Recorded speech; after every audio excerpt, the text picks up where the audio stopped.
Okay, pare, sa PBA players, local man o import, no? Sino ang nakahirapan kang bantayan? Sa depensa naman, dumidepensa ka. Kanino ka nahirapan? Maging import o local?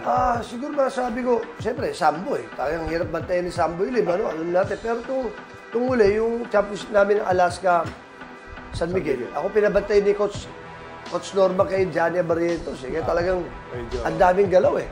Medyo parang kiti-kiti na, ang hirap bantayan ni Johnny. Sa totoo lang, talagang talented eh.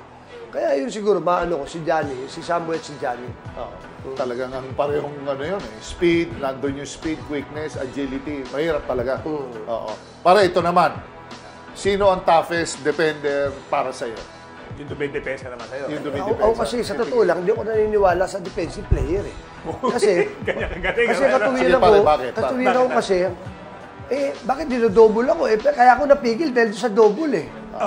Pero kung walang double, sino makakapigil sa atin? Wala eh. Pero siguro, masasabi ko masipag. Kasi iba yung Porcher. Siya yung Porcher, nandiyan na si Rudy Distrito. Yes, iba yung Porcher, talagang babantayan ka dyan. Talagang lahat gagawin para hindi ka makashoot. Si Oji, alam mo naman, lahat gagawin yan para hindi ka makashoot. So may mga ganyan player talaga na talagang masasabi mong talagang physical bumantay. Pero siguro sa player na nakikita ko masipag na lagi yung umahabol na parehas na hindi naninira, siguro si Jeffrey Cariaso. Ang nakikita ko lagi, pero lagi nadidala sa harap mo na